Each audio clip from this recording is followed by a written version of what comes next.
Quelle grande semaine ici au Forum mondial de nutrition infantile. On a appris tellement pour le Club des petits déjeuners, pour Breakfast Club, ce qu'on fait chez nous. On a appris qu'on n'était pas les seuls passionnés. Il y a des gens qui venaient de partout dans le monde, plus de 50 pays qui étaient ici.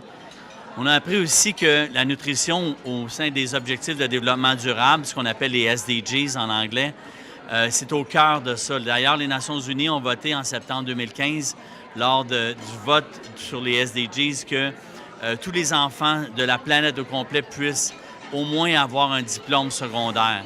Ce qui est incroyable quand on pense à des pays comme l'Afrique, les uns des pays moins développés.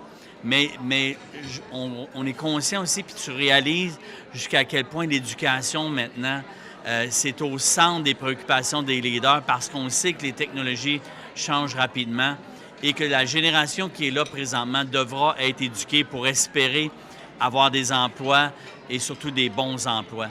Donc ça a été une révélation pour moi de voir jusqu'à quel point il y a des pays aussi comme le Brésil qui a un programme national qui nourrit plus de 30 millions d'enfants, que ce gouvernement-là, qui est un gouvernement qui a des difficultés économiques, mais qui décide quand même d'injecter plus de 2 milliards de son argent parce qu'ils sont conscients que s'ils nourrissent les enfants, les enfants vont à l'école et ils réussissent, ils pourront changer cette donnée-là et aider l'économie. Et c'est la meilleure façon pour eux autres de pouvoir investir cet argent-là.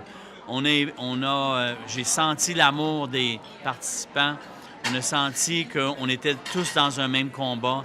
Il y a beaucoup d'amis qui quittent ici au moment où ce forum-là s'en va.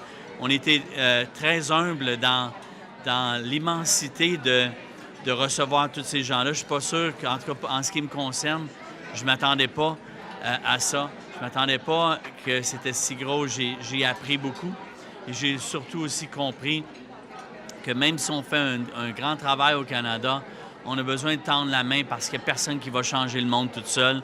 On va le changer quand on va pouvoir s'allier tous ensemble pour parler au nom des enfants qui, souvent, dans le monde dans lequel on vit, n'ont pas une voix très puissante.